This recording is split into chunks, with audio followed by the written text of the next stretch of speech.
Welcome everybody. This is our first meeting. We are calling this intentional discussion on leadership in global conflict with our focus on Africa. We have some terrific leaders from all over Africa joining us today. This meeting is only possible because of the tremendous support of Judge Danny Weinstein and the Weinstein International Foundation. So, already, all of you know the power that Judge Weinstein holds on many of us in terms of peace, in terms of giving, in terms of compassion and changing our hearts. So today's meeting will not be a good meeting without an opening words from him, which I'm going to give him just a minute to start. But I wanted to thank another man who has really helped me bring this all together, and that is Mr. Victor Baba. Mr. Victor Baba, I will tell you, is truly a light in our next generation, in our future, that how we see him. And I don't have to say a lot about him besides the fact that he is responsible for putting this meeting together. He is co-creator of this meeting, and he and I have big plans to continue these discussions throughout Africa and perhaps spread to the other parts of the world. And he promised me he's going to be my partner. So if you don't see him in future meetings, please email him and ask him, where are you, Victor? That's the question you're going to ask, okay? Where are you? Dr. Singh is alone. So Victor, thank you for your time on this. Would you say a word before we invite Judge Weinstein to do an opening for us, please? Thank you so much, Dr. Sukhsimranjit, our leader, global leader, Justice Daniel Weinstein, for carving out time to be here. And thank you all to creating time to be here. I just want to say a special thank you to all our thought leaders that we are looking forward to drawing from that fountain of wisdom, experience, and knowledge. Thank you so much, Dr. Sukhsimranjit. Judge Weinstein, we have been impacted by your thought leadership, not just the Weinstein International Foundation fellows, but people who connect with you, see you, listen to you even once. We are looking forward to hearing some of your opening remarks. And in this discussion, if you may please start us off. Thank you. Thank you. It's good to be here. First of all, can you hear me clearly? Okay. Good. I'm not so good on all this technical stuff. I think it's a miracle every time we we can meet from around the world and to see Victor's face and Hodge's face and Charity and others that have been with us for such a long time. Victor asked me to give some quote opening remarks, and I was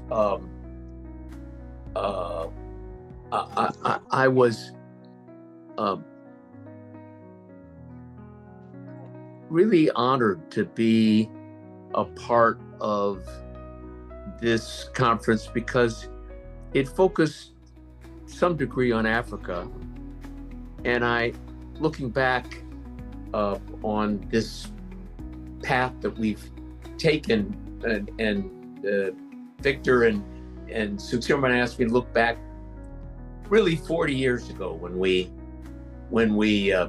started our this devotion to mediation, and where conflict resolution of some sort was going to be kind of take us over and be our life. We didn't know that. I was on the bench with two other people, and we just got tired of all the litigation and conflict, and we all realized what we really liked was settlement conferences and getting people to lay down their spears and to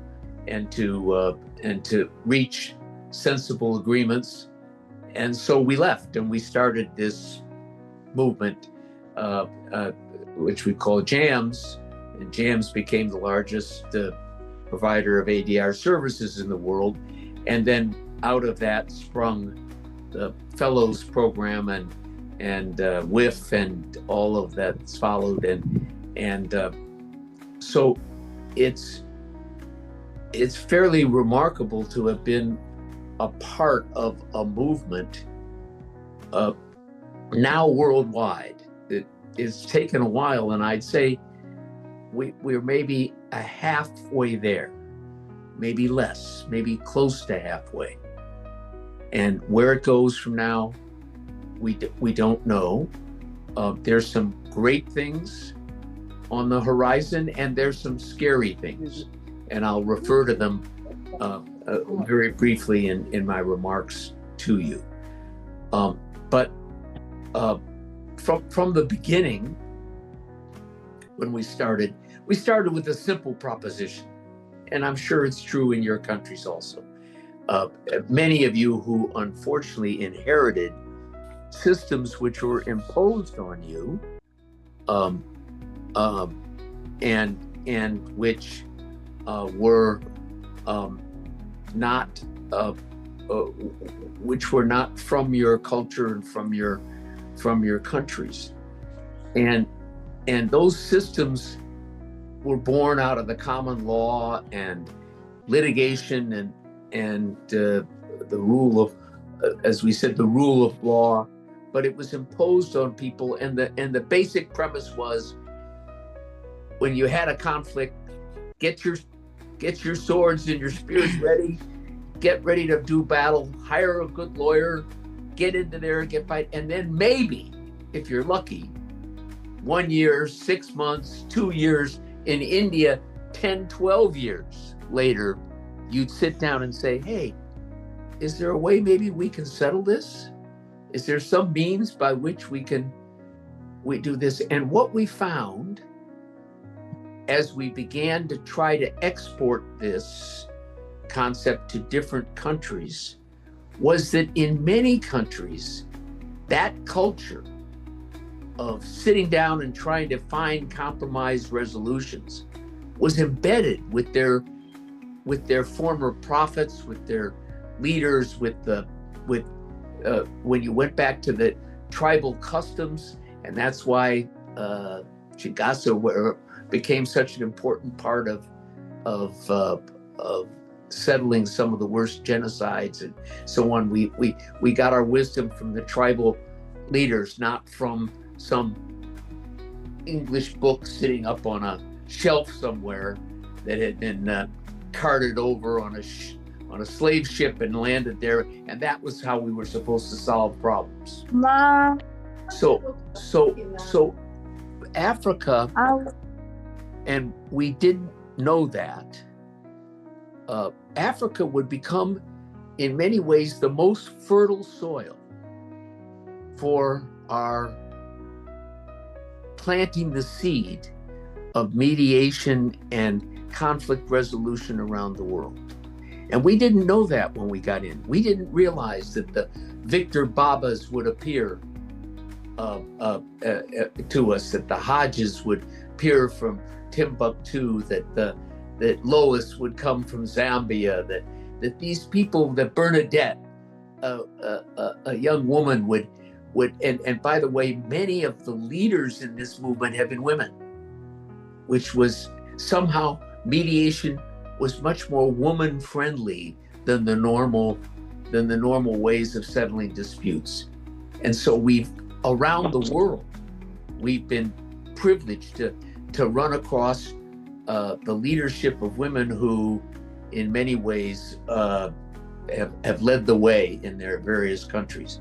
So we've had a incredible beginning experience in Africa, and Sukhsimran and Victor and of course our wonderful Ann Williams, who many of you know, who's been devoted to Africa and that area, is a part of our foundation and provides much of her work and her leadership. So what are we about? When I said we're halfway there, we're It's annoying.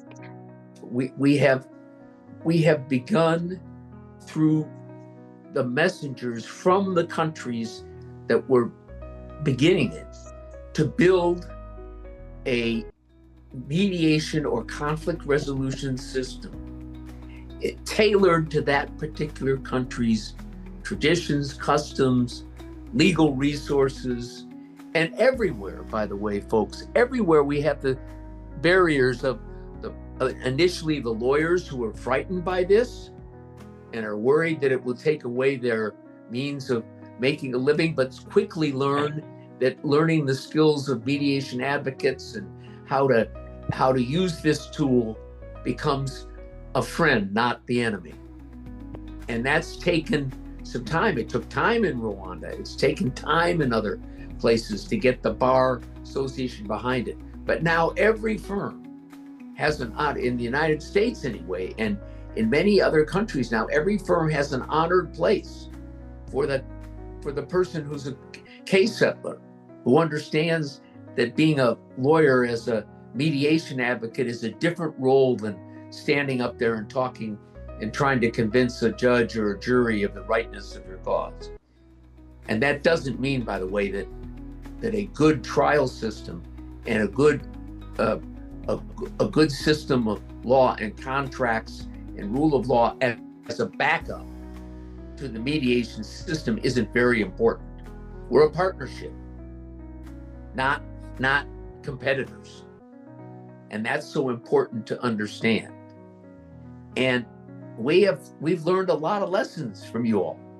And it's interesting that some of our stars from the United States, Ann Williams, Sukhsimranjit, and others, and Bruce Edwards, and people have come over and relished what they've learned in Africa and the prospects, the fertile soil, as I say, for mediation to grow and prosper in your country. And when I walked in 20 years ago into my jams in the office, and I looked across the table and I saw those burning eyes of Victor Baba nodding at me, and a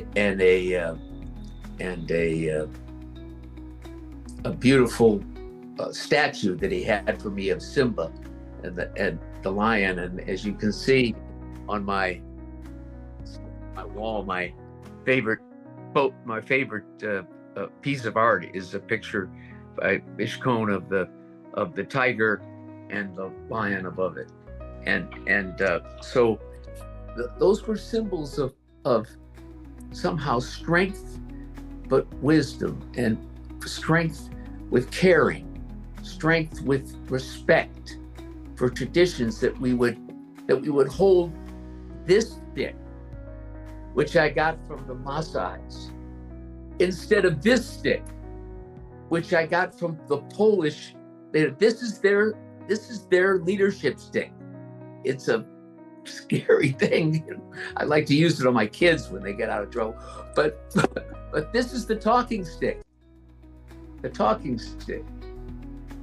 And that's what we tried to do, is to spread the universal wisdom coming from the tailor, the woman at the bakery shop who everybody came to solve their problems. All these hidden people with the magic of resolution in them needed support. They needed a forum. They needed a place to go. They needed to collaborate together and to draw strength from each other. And it's beginning. It's beginning. And we're a good part of the way. And that's really the message I want to give you when you see the advances in mediation from where we were just 20 years ago, how much we've learned about mediators' proposals, about the art of listening, about the importance of quiet and pause, about how to get to people in a different way without threat, to make them feel safe and heard. 99% of the people in your country and in mine and everywhere at a dinner party, look down the table, and there's 3 or 4 people who talk a lot like me. And then there's a whole bunch of people who really sit there wishing they had been heard. No one's asked them, how are you feeling? How are you really doing? And mean it, not just as a throwaway. Tell me, tell me, Sokpa, how you doing? How's it going with you and your family? What's really going on? And then to listen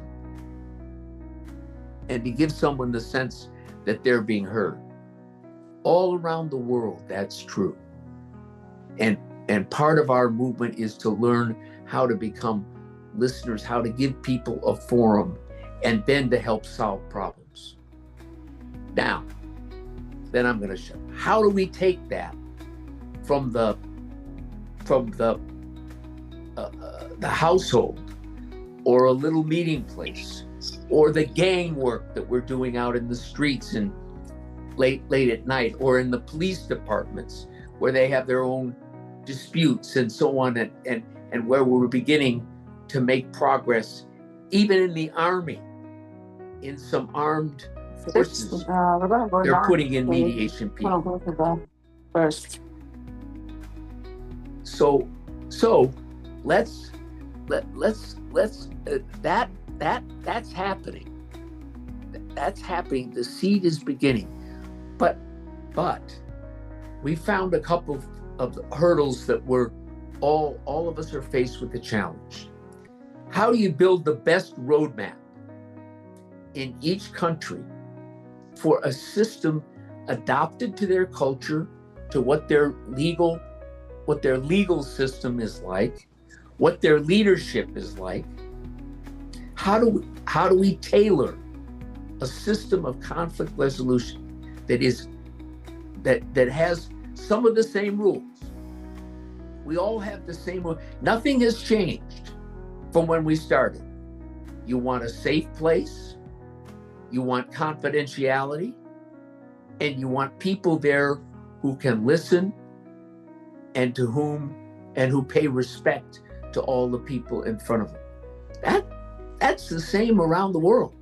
We found that when Pima from Bhutan, one of our top mediators, went up into the hills there because he said, Danny, he said, we kept out the hordes of Mongols and others that were coming over the mountains to us, but we can't keep out the internet and litigation. It's come over the mountains. It's in our courts, and so he went back up to find where the customs were in the hills, in the mountains, and to try to bring them back into the court. We have remarkable stories like that going on around the world. We have a lot of work to do, and we have challenges in the world that seem insurmountable, and we haven't yet found a way, for instance, to get mediation to really work with diplomacy. We're trying. You notice that even in the Middle East, it's so horrible. Even in the Middle East, Qatar and Saudi Arabia and other countries, they're talking about mediators. No more the fancy diplomat came with, with all these appointments, but the mediators are meeting and talking. We've got a long way to go before we can solve problems, or people could sit down with Trump and Zelensky, or Trump and Putin, and make a deal. The magics of mediation haven't found the answer to that yet, but we're making progress. And I know all of us, when we sit there, we wish that in that room with those two would be someone guiding them to a simple thing of listening, of really listening, of responding in a positive way, of getting beneath it. They're still caught up in old-fashioned diplomacy. So we have our work to do. We have the rule makers who've come in now and tried to over-formalize mediation, make it all, to try to, the wonders of mediation was it said, come into people. We don't care if you have a fancy degree from Harvard or from someplace or with all these things or something. We care, are you wise? Do you listen? Do you empathize with people? Has your consciousness developed enough that you really see what's going on in the room?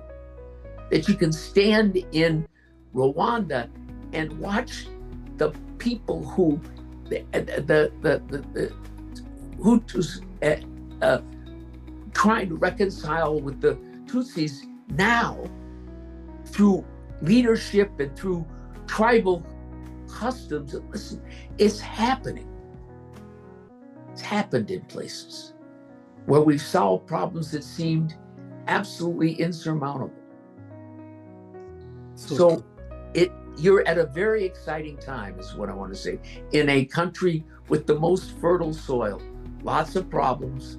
If we want to look at the world right now, you can just go have a drink somewhere and start to cry. But there's hope. There's hope and faith.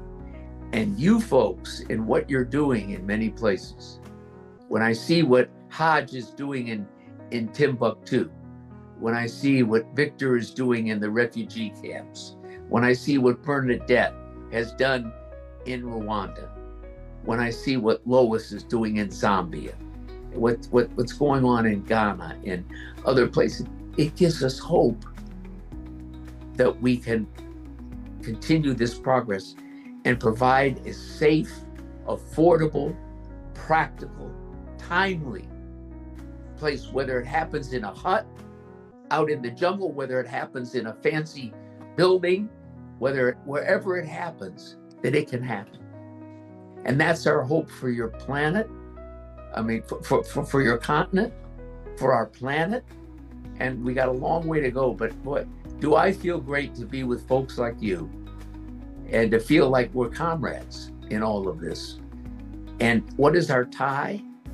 It's a funny tie that of just fact that we want to lessen conflict in the planet, whether it's at home, school, police department, army, world.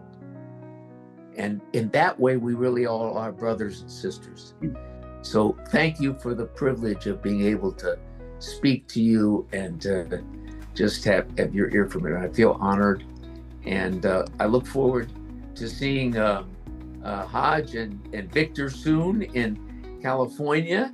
And we'll lift a glass of something to all of you to join us in our fellowship there. Thank you. Wow.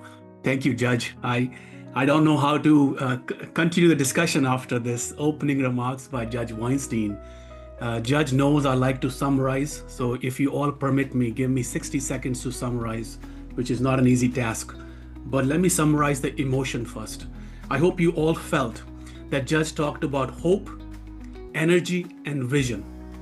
And what's beautiful to me is Judge didn't talk about it. He expressed it in his emotions, in his voice, in his energetic way of speaking.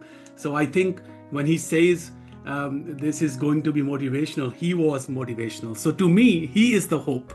To Victor Baba, he is the hope because Judge Weinstein has single-handedly tried to change the framework of mediation in the world.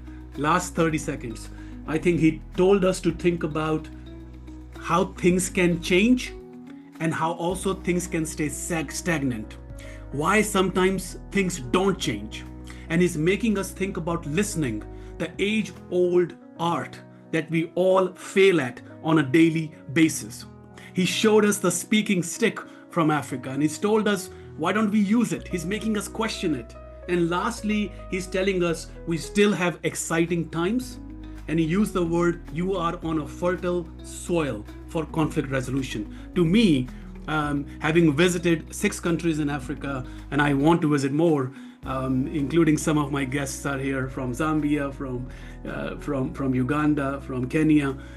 It's an honor to visit and to see absolutely what Judge Weinstein is saying, the fertile soil and the energetic times. So we are honored here today, all of us. Victor Baba and I have requested some guests to speak. I will bring the first guest on and ask him the first questions. Judge Weinstein, one more time from all of us, thank you for those wonderful remarks. The day after, you had a very busy day. We know how difficult it was for you, but you always show up and you always bless us. And we thank you for that. Thank you. Our first guest is Mr. Stefan Lungu. I had a chance to work with Mr. Stefan in many different parts of the world, in the US and in Zambia, and I can tell you he is I don't know how to introduce him. He's beyond expression. He is such a positive, amazing human being. He's a senior lawyer. He's also a mediator from Zambia. I'll stop here, but let me ask him to introduce to us. So we're going to request all the guests to keep the remarks brief so we can get through everyone and then do a Q&A. So Mr. Stefan. Thanks a lot, Doc, and good afternoon, good morning, everybody. Judge, wonderful to see you again after a long time.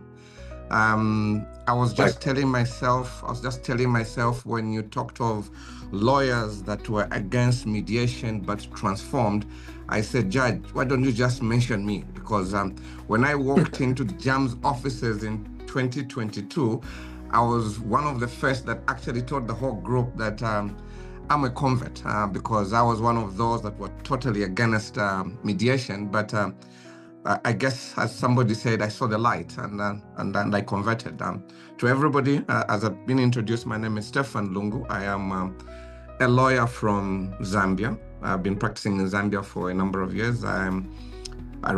I'm a partner in a law firm. And I think one of the things that I can say is that I'm quite passionate now with mediation, dispute resolution, trying to find the best way of resolving disputes that go on around us. I think when one gets to understand and appreciate what mediation really does, one then sees opportunity in any form of conflict that arises, an opportunity where, as Judge has said, when we sit down and listen to what the next person speaks, listening, not to respond, but listening to understand and appreciate, we can resolve disputes. I think in a nutshell, that's who I am. I'm a lawyer and a mediator and a fellow. Is it senior fellow, Ellen? Senior fellow of the Weinstein Foundation. Thank you so much. Thank you, Stephen. It's great to see you. We had a lot of fun, and I love your sense of humor too, and look forward to breaking bread with you soon. Thank you, Judge. Thank you, Mr. Lungu. May I invite Dr. John Kofka, who is a mediator, a scholar from Nigeria, and also has roots in South Africa, to say a few words, please. Thank you. And thank you so much for having me here. I think that's the summary. I'm a scholar. I am a mediator. I am primarily based in South Africa at the Center for Mediation in Africa, where we do a number of projects from community mediation to other levels of dialogue, and have had the privilege of working with Victor on some of our projects, particularly the ones concerning refugees in Kenya. And I'm also a fellow at the moment at Social Science Research Council's Policy Research Fellow, and I am completing my fellowship at the Institute for Peace and Security Studies at Addis Ababa in Ethiopia. That's where I am joining from. So I'm excited to be here. I will leave the introductions here and hopefully get a chance to contribute more later. Thank you. This is amazing. You can see the beautiful diversity and wisdom we have in this room. Thank you, Dr. John. I have Mr. Gabriel YY, if I'm saying the name right, a lawyer, a Christian minister, chair of South Sudan Lawyer Association. Is he with us, Mr. Gabriel? All right, I'm gonna wait and see when Mr. Gabriel joins us. Mr. El-Haj Jitei does not need introduction. We call him Haj. He's a peacemaker, he's a mediator. He is a director of many programs. He has received many fellowships around the world. Every time I read his bio, he has a new fellowship from a new president. And so I will stop here, but I can tell you he visited us here in California when I was teaching in Malibu, and he was the light in the room. And welcome, Mr. Haj, how are you? Please introduce yourself. Salam alaikum. My name is Elhaj Jite. So I'm the founder and executive director of the Timbuktu Center for Strategic Studies on the Sahel, a grassroots research to action think tank focused on the cultural heritage of grassroots communities in Timbuktu as a catalyst for lasting peace and transforming violent extremism. Thanks so much for this opportunity. Thanks for Judge Daniel for the opportunity. I just want to add to your brief introduction that you started the movement 40 years ago about games, about mediation. But for me, born and raised in Timbuktu, when I started mediation in 2012, when Islamist militants linked to Al-Qaeda in the Arabian Peninsula occupied my city, I was never trained in mediation. I was just thinking about the cultural heritage of my ancestors and to use it as a leverage for peace. Thank you so much for giving hope for the new generation, and thank you so much for giving us this opportunity to be good mediators in the world. Over. Thank you, Dr. Elhaj. I have noticed that Mr. Gabriel is here. Could you introduce yourself, please? We missed you last time, so I think I see a message from you. Okay, thank you, everyone. My name is Gabriel Onovo from Nigeria. I'm a chartered mediator with the Institute of Chartered Mediators and Conciliators, and also a fellow of the Institute of Global Peace and Conflict Management. I also host a radio program, Mediation Matters with Gabriel Onovo, where we try to create awareness on alternative dispute resolution in Nigeria and in Kaduna State particularly, and how to use ADR tool to bring about peace in our society and in our community, especially with the fact that Kaduna State has had our own share of violent and religious crises. So we are using these tools to bring about harmony and amicable resolution amongst the communities. Thank you. It's such a privilege to be here. Privilege is all ours. Privilege is all ours. Thank you, Mr. Gabriel, for being here and for brief introductions. Next, we have a judge who we have, all of us, I think, many of us in this room have worked with, Honorable Harrison Mutabazi. Judge Harrison, as I like to call him, I worked with him in Rwanda, in the US, and he brings his smile to whichever work he does. And I look forward to hearing a brief remarks from him if he's still here with us. Judge Harrison, are you here? Yes, I'm here, Prof. Thank you so very much. Sorry, my camera has jammed me. It can't go on. Probably wants me to be there physically, so I'll work on that. Nevertheless, thank you so very much for inviting me and giving me a moment to come and speak and introduce myself. I'm so delighted to see my old friends, especially my mentors, Judge Danny. Thank you so very much for coming on this call, and all the folks that we've met and not met. It's a privilege. As they see it, I'm Judge Harrison. I'm a judge of the High Court of Rwanda, but currently I work as the spokesperson of the judiciary. I'm the point person of the implementation of ADR in the judiciary of Rwanda. I sit on the advisory committee of a mediation that is chaired by Chief Justice Emeritus Professor Sam. We work hand in hand, and Bernadette. I'm also the current president of the Rwanda Judicial Officers Association, but also most importantly, I'm also an alumni of the 2015 Weinstein Jams Fellow at that time. And I look forward to probably sharing a lot that will be done since the last time I was at the Jams and in San Francisco at that time. So thank you so very much. It's a privilege.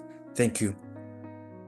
Judge Mutabazi, if we go through your entire bio, I think we'll spend an hour today. Thank you for being here. Thank you. And hopefully you can try to work on the camera, and hopefully we can see you a little bit towards the end. Sure, I'm trying. I know the bandwidth will become very expensive once we see you, but please try. The last but not the least, we have saved the best, and we have Mr. Abraham Kahasha. Sukhsimran, I want to see whether or not Harrison has stayed in shape. The last time I saw him was 10 years ago in Napa, and I offered to be his trainer, and he's all buff, and I just want to know whether he's kept. I'm trying to go by my camera. I'm still buffy. Prof. Singh can tell you. We were together some years back. Okay. Yes, thank you so much, Judge. It'd be great to see you. Thank you, Judge. Mr. Abraham Kahasha, my invite to the last introduction. After Mr. Kahasha says a few words about himself, just to let everybody know, Mr. Victor Baba will ask the first question. We have prepared just very brief questions for every panelist, and we're going to go question by question so we can hear everybody as many times as we can.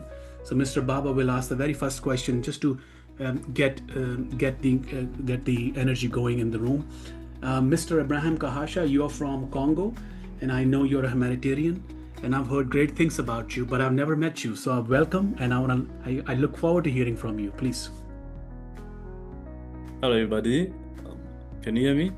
Yes.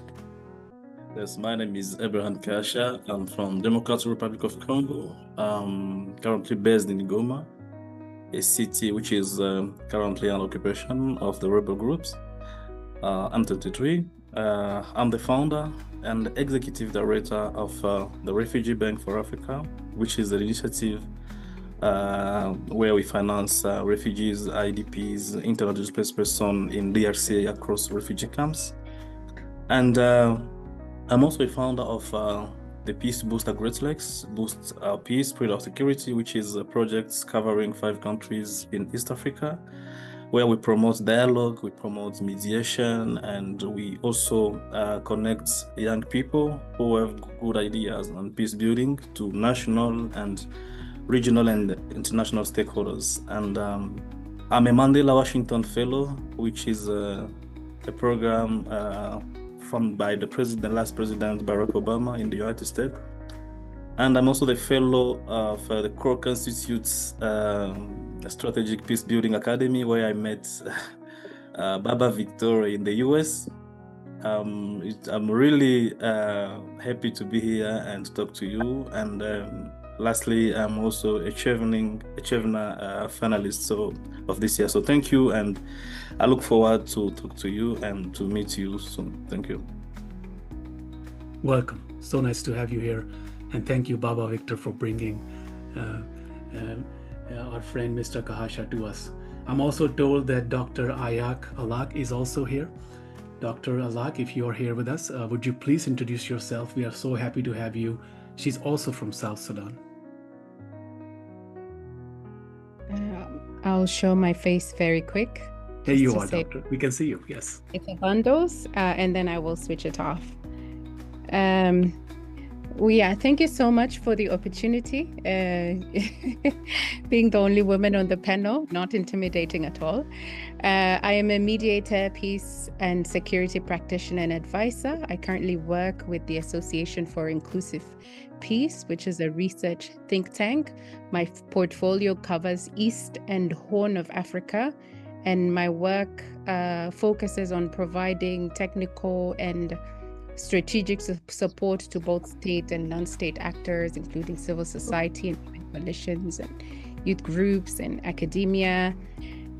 So my work is on designing and facilitating mediation and negotiation trainings and supporting inclusive frameworks for peace processes.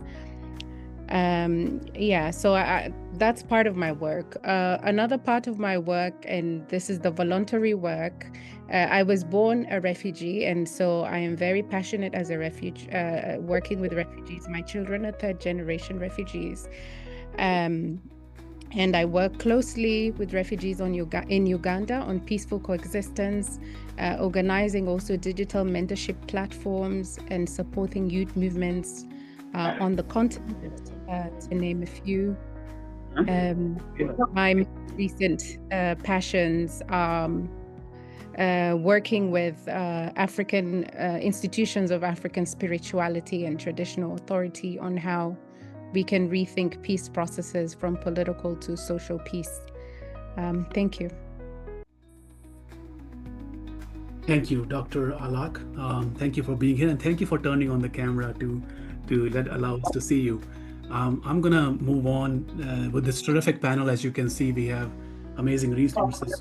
I'm gonna move on and invite Victor Baba to ask the first question to the panelist. Mr. Baba.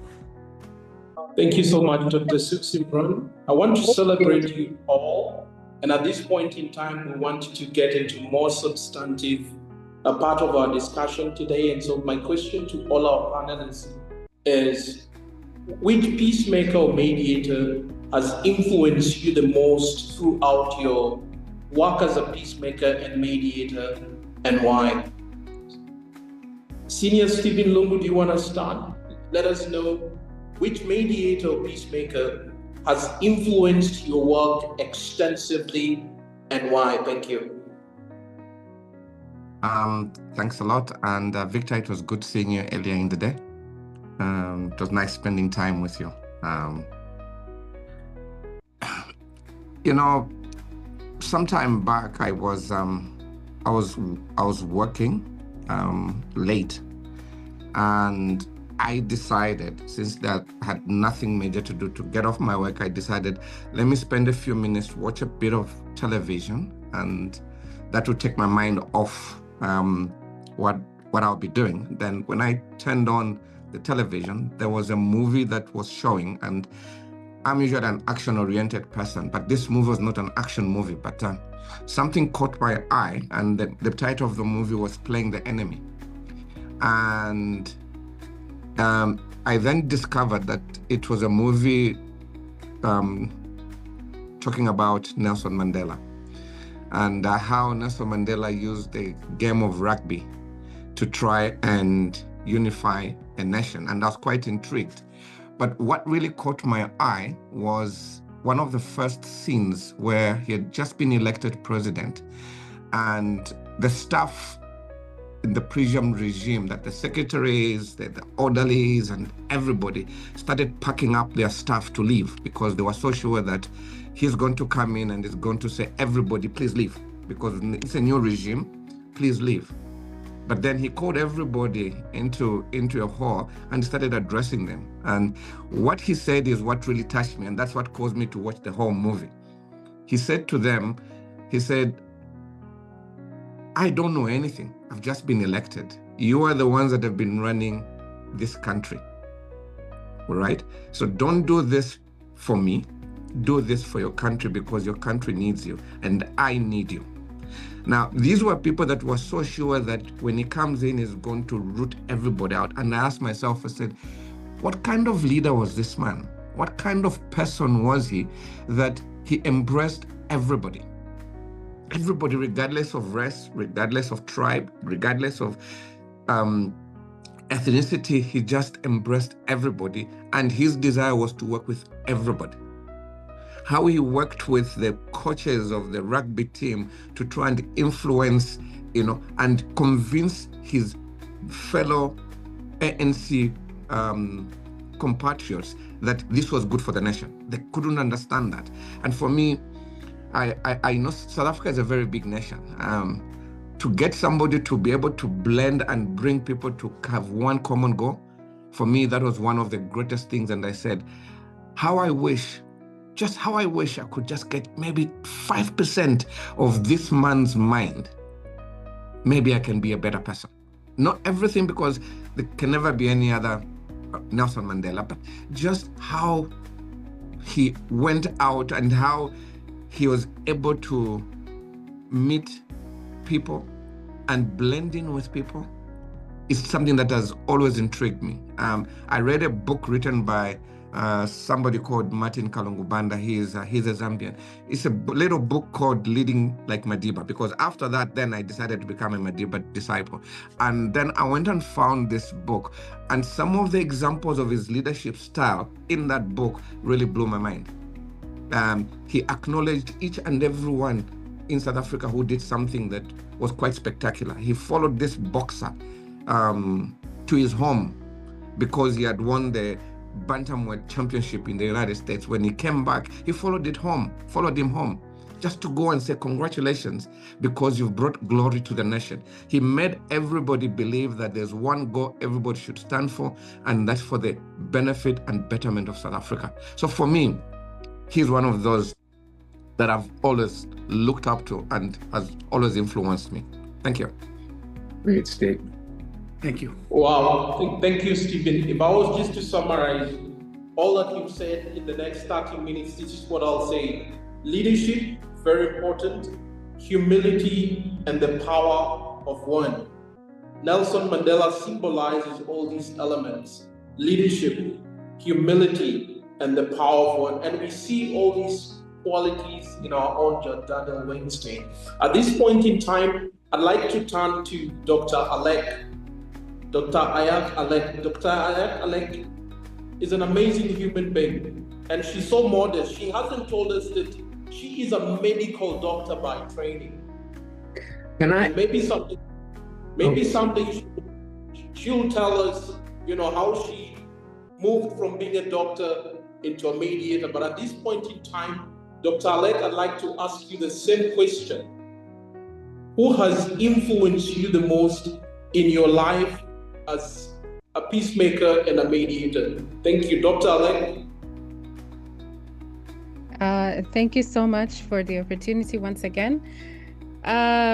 So I'm called Ayak, and Ayak means drought in the Dinka culture. But I was named after my great-grandmother, who was a mediator. So for those people who are very familiar with Abiye, there is a big tree, a tamarind tree, that is called the tamarind tree of Ayak, and that is where she used to mediate conflict. And well after she died, every time my community was subject to communal violence, either from the north or from the south, that is where the community would gather first under that tree to sit, to just find solidarity amongst themselves as a community. And unfortunately, that tree was chopped down in 2011. It was very deliberate to break community spirit. But that is the background I come from. I come from a very powerful female mediator who sat in the council and was a counselor to the 9 chiefs of the Ngok kingdom, of the Ngok chiefdom, and I was named after her. But it did not sink in until I met my mentor, Jean-Paul Ledrac, and I realized this is the reason I was running from medical school and journalism and other professions, because I always found myself negotiating on behalf of other people or trying to find alternative solutions. And I always found myself gravitating towards mediatory roles. I also found, that my life had been testament to this peace and security from being born in a refugee camp and moving across 4 or 5 countries to date. And that's how I found myself here, from youth spaces into advocating at track 3, into being a delegate on the negotiating table, and finally offering technical support to negotiating teams.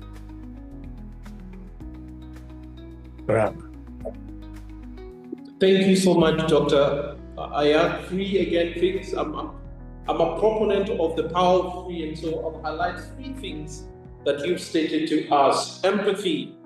You are a symbol of empathy. That's what I gather from this meeting, and even meeting you in person, I always get that kind of a vibe that you are radically empathetic and compassionate toward other people. Negotiation, the power of negotiation. And then lastly, you talk of heritage, right? It's your heritage. It's deeply ingrained into your heritage. At this point in time or juncture, I'd like maybe to shift to El Haj. El Haj, tell us who's influenced you the most in your life as a peacemaker and why? Thank you. First and foremost, thank you so much, Victor Baba, for this opportunity. Yeah, my own history in peace building and peacemaking traces back to my own grandfather, who was an Islamic scholar in Timbuktu. As an Islamic scholar, he was a traditional community mediator, whereby he resolved conflicts linked to land heritage, he resolved family conflict, he resolved traditional trade system commercial mediation. And when I grew up, I was first and foremost influenced by his knowledge, his wisdom, and his knowledge of Arabic sciences and Arabic laws. So my second inspiration traces back to Nelson Mandela. I was deeply influenced by his ability to transform pain into forgiveness and reconciliation and create an extraordinary, landscape of people living together, unite together for a peaceful South Africa after apartheid. One of the books I really enjoy is A Long Walk to Freedom, when I understood the power of listening while Madiba sits among the people. I think even our mentor, Judge Daniel, speak about the power of listening, and one of the power tools that Madiba used was the power of listening. And the second one in my journey was Mahatma Gandhi. I was born in the fable desert city of Timbuktu, but I was really inspired by great men like Gandhi, like Nelson Mandela. Gandhi also shaped my thinking, reminding me that non-violence is the key for dignity, is a powerful tool for lasting change among grassroots communities, and that's really shaped my thinking across the year. I will just finish about this conversation I had with you, Mr. Victor Baba, about our mentor Judge Daniel, when he explained you in his early years in mediation. He has been to South America, and then when elders was talking about mediation, they just not think about contemporary mediation. They think about 7 generations that will come after them. When they have to take a decision, they have to think about the 7th generation. Judge Daniel, I wish I will have this conversation to get deeply the knowledge of those elders and to get their wisdom. And it's the same thing I was describing when I was young, at 22 years old, when I started my movement about peace building. I was talking about the next generation. I was also thinking about the 7th coming next generation of Malian that will live united, that will make peace in their communities, but using the grassroots cultural heritage. Over to you. Victor, can I make a quick comment? Yes, please, Judge. Yes, please. Thank you, because I was very touched by what Ayak said, and of course I know the story from Hajj about the influence of his grandfather and Ayak, her grandmother, and all of us look to these hidden leaders of people who had this kind of mediation magic in them, even though they wouldn't have a name for it or a doctrine for it, but they had that. And then how we're here to some degree, an African thing with I have my Mandela shirt on that Victor gave me because he's always been a hero of mine, and Gandhi is mentioned, and I come from a faith where its leader Moses took 40 years in the desert wandering before he came to the promised land, and he had to learn a lot in the 40 years. Mandela spent all that time in prison and where his wisdom coalesced. Gandhi on his long walks and so on. You see that Buddha took 30 or 40 years for enlightenment. They didn't have AI. They didn't put the question into AI and say, give me the answer in 20 seconds. Which people are now saying, put your facts in on AI and it'll tell you what the empathy factors are in the room. How to be empathic. We'll get an answer from AI. Come on. There's a process of growth. There's a time component in which wisdom comes. It can't be packaged into instant bites. And that's what I'm learning from you all, that you're drawing on the wisdom of past generations, and we're going to try to turn it into something good now. And so that's a very exciting dynamic to recognize, and we need to be careful of those people who are going to come in and try to formalize it or to give us a quick fix, or, and say we can package it like we do so much in the world. Your grandmother, Yak, would not let that happen. And Haj, I know your grandfather would tell you, it ain't that easy, grandson. You're going to have to go out there and find the way. So that's our challenge for all of us. Thank you, Judge Danny. Thank you. Thank you, Judge Danny. If I get you correctly, Judge Danny, you're talking about the significance of process and why we need to subscribe to the process. It's not instantaneous. It's not a microwave kind of a stuff. There's a process that we all need to go through. Thank you, Judge. Hard listening to you speak, I gathered three things, and I could be wrong. Correct me if I'm wrong. You talked about the power of forgiveness. You talked about non-violence.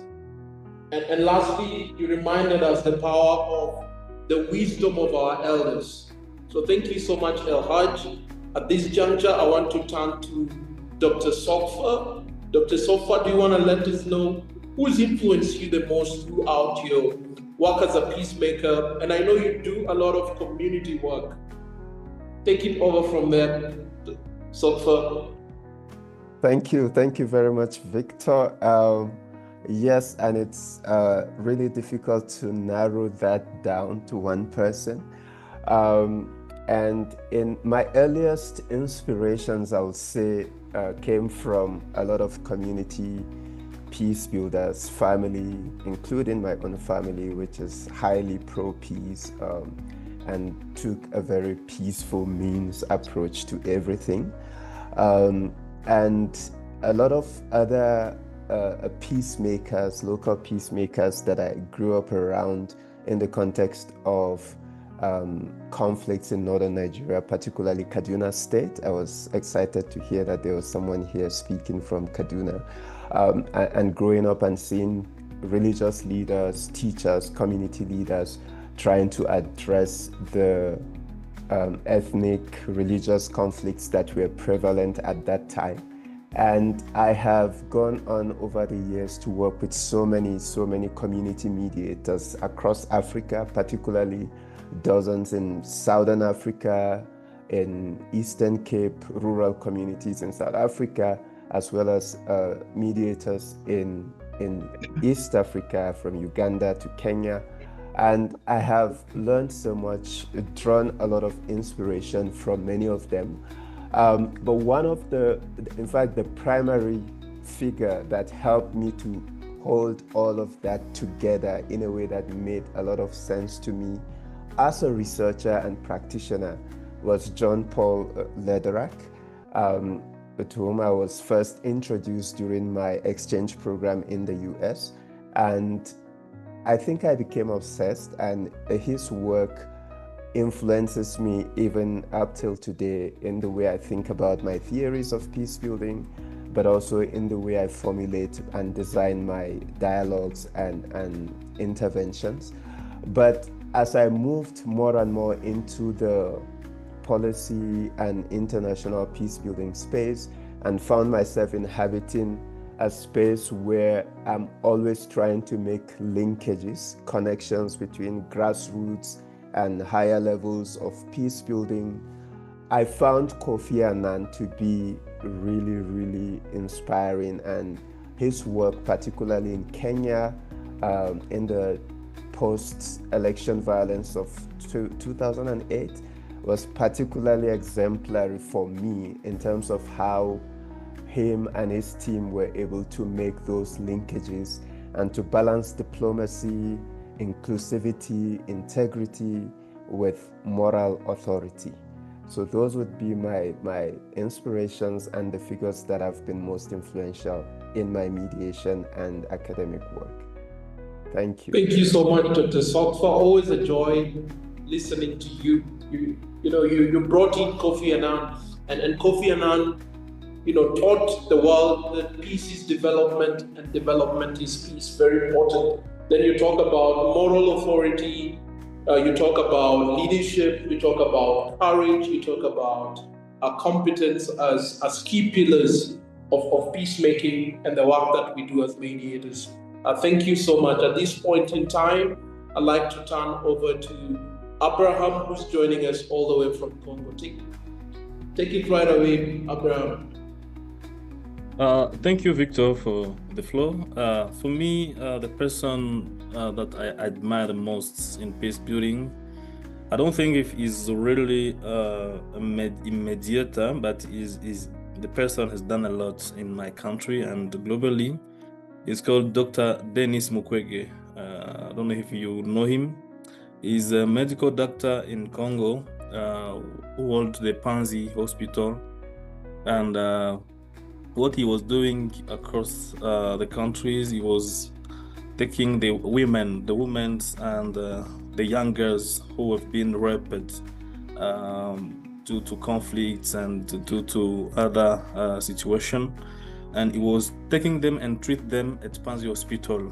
And after that, he was resetting them in the community, in the society, and give them dignity. And Dr. Mukwege has done a lot of things, he worked even with Mandela Madiba. They have an organization which is called the Elders, and Dr. Mukwege actually, I think he took over for the presidents of that organization once, and he has also been recognized by many organizations. Especially, he also received the Nobel Peace Prize in 2018. And Mukwege also is doing advocacy for human rights on the international side and in many areas. And I've been also recognized Kofi Annan as his function of diplomat at the UN, how he has resolved the many conflicts, including the Laurent Désiré conflict in Congo. And I've also been admiring the President Barack Obama in his approach of resolving conflicts globally and in the United States in the grassroots communities. Thank you.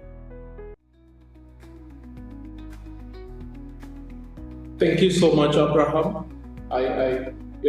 What I sense from what you just said is the power of ordinary men and women stepping up to the plate and making extraordinary contribution to humanity. Apart from that, I hear advocacy, very important. I hear grassroots-led movements, which is equally very important. And now at this point in time, I'd like to open the floor to our own Judge Harrison Mutabazi. Tell us who's influenced your work of mediation and peacemaking around the world and or around your country in Rwanda. Thank you. Thank you so very much, my brother Baba, and try to get another gadget so that my people can see who I am. So I hope I'm audible. Well, am I audible that side? Am I loud and clear? All right. Thank you so very much. You're looking great and audible. Oh, thank you so very much. All right. Thank you so much, Baba. That is a very pertinent question to me. And I will say it's not a singular person that has inspired me, especially to take up mediation, but it's a group of people that I'll say that have really touched me from the onset. Definitely everyone that is on this call know the tragedy that happened in our country, the genocide against Tutsi in the 1994 that happened. And we were in shambles, and we started an initiative that is called Gachacha. Actually, before I joined the bench, I was among the young lawyers that were training the local judges that were supposed and mediators to help in the Gachacha courts. But that is not what I want to talk about the courts. I know people have read about the Gachacha courts and all that that happened around that. But after the aftermath of Gachacha and everything had happened, there's a group of people that we call the survivors that their families were entirely wiped out in the genocide against Tutsi.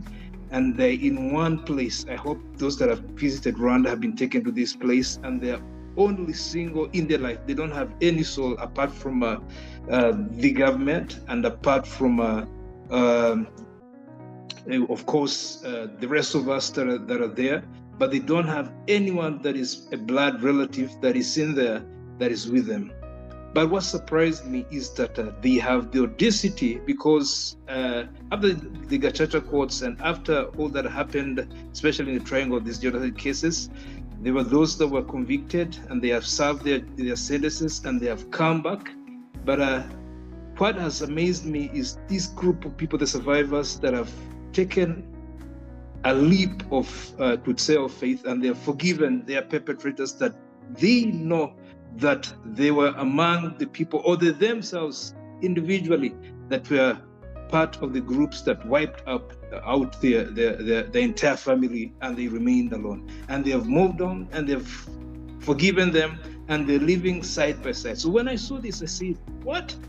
If these people can do this, and they have moved on, and they're now living together, they are talking to each other, they're living happily, though they're still sad because of of what happened to them. So why can also I pick up in the next career of mine, when I'm on the bench, pick up the traits of mediation in this way? And that is how I started up when I got an opportunity to become a fellow in 2015, and all the opportunities came in, but all was cemented, all was after a background that I had from this group of people that have accepted.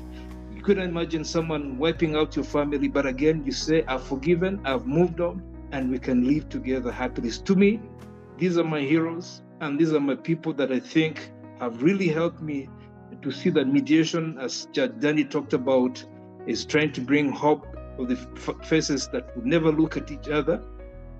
And it has helped me very much in my career, as definitely as a point person in trying to navigate mediation in the judiciary of Rwanda, that we've seen a lot that has been done in that aspect, especially in civil matters, but also now when we started venturing into plea bargaining and we bring in the victim and offenders, that has been very much of a basis to us to try and has really worked out. So I would say these are the people that have really inspired me to take it up, to have hope that this thing can happen and they can help. And definitely there are very good stories that we've had time to tell you that has happened, even the ordinary cases that we have that are not only in the genocide case. So I want to leave it there. Thank you so much, Baba.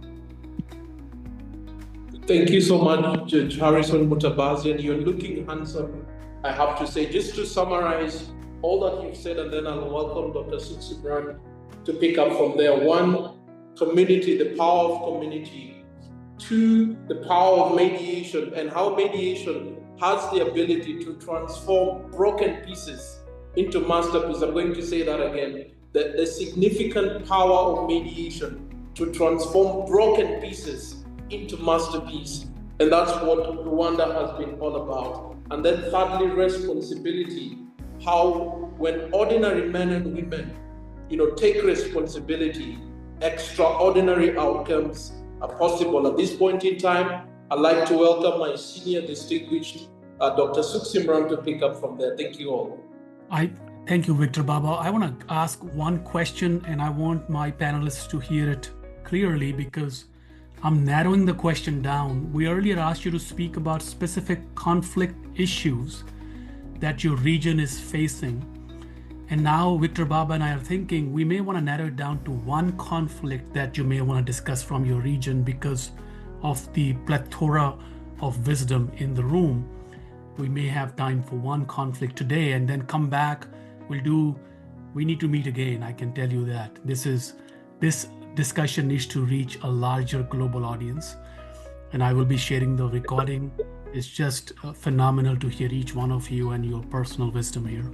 So the request I have for all of the speakers is to focus on one conflict in your region, but also share your thoughts and your works on the same in one dialogue. So what is one conflict that you think you are facing, that your region is facing, and how has the work progressed by you, by others, who are involved in resolution of that conflict, so the rest of us can get more educated basically on the issues that your region is facing. As we all know, conflict resolution is global, but it's also local. It's also in our homes, it's on our bodies, it's in our minds. So speaking of bodies and minds, which region are you in and how is that region impacted by conflict is something I would love to start. And I'm going to change the trajectory this time. Maybe I will start with Mr.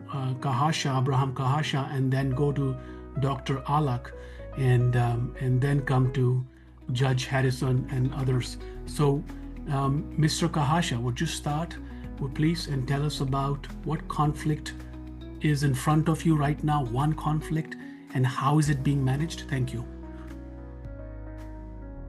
Thank you for the floor about this question. The conflict which is currently in my country, it's due to the bad governance from the regime which is in Kinshasa. The regime is putting a lot of tribalism and favoritism, as they say it in French. That issue is putting only one class, one community on the post of the responsibility, including ministers, governors, the other who take the responsibility of the country. And sometimes this is leading to corruption, because when the hierarchy or the boss of I don't know how to say it, la hiérarchie, so the person who is above you is from your tribe, your community. It's look like currently you are allowed to take the money of the public funds to make it as you want and put money in personal things, and that has led a lot of trouble, which actually has put the current movement M23 to take the city of Goma. Because if you see the boss or the chief of that movement, the people who recently have worked with the governments, and when the government wanted to withdraw them and took over of everything, they decided to take arms and to fight them. And now you understand and you listen everywhere that DRC is accusing Rwanda of supporting the movement, which creates automatically a contrast and a problematic between the two countries. From the other side, you listen Rwanda authorities also accusing DRC of supporting the genocide forces of 1994, who killed 1 million people of Tutsi community in Rwanda. And so it's becoming like a play where everybody is accusing the other side or the other parties freely. They go everywhere talking. So Rwanda is the country which we need to fight. The other side, you listen to Rwanda that DRC is a country which is in a bad situation according to the president. And so those kind of issue and conflict mediation, we trust in mediation process, but until now we didn't have good result even from Doha, even from Washington, even from regional sides, because we had agreement in Angola, in Luanda, and the other side also from the other also mediator that African Union and United Nations have appointed. So, and this situation of accusing the other freely and frequently has not only reached the political side, but actually have started reaching the youth in communities, in schools, in church. For example, if you come to Congo, you will see a community which is called Banyamulenge. They have their own church. So if you are not from that community, you cannot go and pray in that church. You are not welcome. In the other side, you see Congo, there are some churches which is only for Nande, only for Bashi. So it looks like there is a problem of tribalism in Congo and favoritism. I don't know if you understand favoritism as I state, but it really have started reaching the youth and schools. And what I'm doing for me in that situation, first, I have implemented a project which is called Peace Booster. Great Lakes Boost Our Peace, Build Our Security, which covers 5 countries, including DRC, Rwanda, Burundi, Tanzania, and Uganda. So in that project, I have it's a virtual platform where I have been sensitive the youth to register and to join and to access to courses which promote national and regional cohesion from these youth. And I have been also putting the courses of how we can resolve conflict among the youth and among communities where the youth are the most express themselves. And also I've been calling stakeholders like the police, the government, the humanitarian, and the politician, the media, to register in that platform so they can have the opportunity to respond and to answer to the question that the youth can have in peace building and conflict transformation according to Rwanda and DRC. But also that platform allows the youth and the young people to connect with stakeholders, and meaningful connection have been created since, because we have seen and get pictures from the youth from Uganda and the youth from Tanzania who have been connected with the authorities and leaders physically thanks to that platform, which is called Peace Booster Great Lakes. And from that, since last year, I've been encouraging young people to direct ask their question to the stakeholders who have registered in our application. So my most work have been working to emphasize on the peace building and transform issues of tribalism between the youth and other communities across the region. By this, I have also noticed that due to current conflict actually in Congo, we had also a humanitarian crisis, which has led a lot of people to be displaced, to leave their countries, to leave their places, and to look for shelters in other regions where they don't have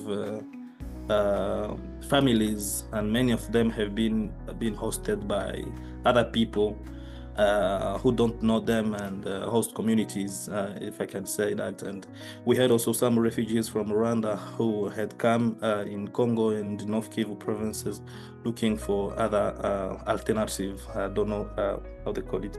But for me, on that issue, so I have created a project, an organization which is called the Refugee Bank for Africa, where I have invested in women and young people by financing their ideas. I have been giving seed funding from my own pockets, giving them something to help them to start small businesses and to be economically empowered, because humanitarian aid in Congo is not coming in every day. So from this organization, I have been sensitive also friends and partners across the world, in the US, in the Europe, to have an eye and to help me to help more young people who have ideas and transform them into realities, because many of them have talents, have gifts that are coming from God, if I can say, God, coming from the nature, and can do artistic things, can play football, can sing, can draw, can do small businesses, can be singers. So my work have been to support them, for the people who need support, who need money, and for the people who need connection, who need opportunities. I've been sharing and also capacitating them in the entrepreneurship and businesses skills. Thank you. And yeah, that's I can rest my case there. Thank you. There is so much being said in those few minutes that instead of a summary, I don't want to bring down your original voice and tone, compassion, courage, vision, and vigor. with my own summary. I will not do that injustice. But instead, I request everyone to think only for 5 seconds of silence of what we just heard, process on your own, and then we'll move to the next speaker.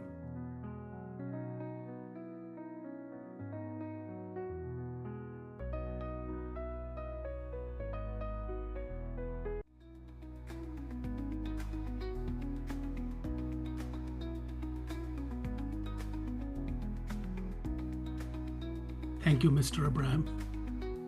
We're going to go to Dr. Alak. Dr. Alak, please tell us what conflicts or conflict that you are right now engaged with or is on top of your mind, and your thoughts on it, please. Thank you. Thank you so much. That was very emotional to hear, Mr. Kahasha. Yeah, so South Sudan is part of the Eastern Horn of Africa, and for those who are familiar with this part of the world, there's so many conflicts happening. In Sudan, there's a big conflict ravaging, and then we have the multiple pockets of conflict in Ethiopia. They just, still aftermath of Tigray, the OLA situation, some conflicts in the border with South Sudan in the Gambela region.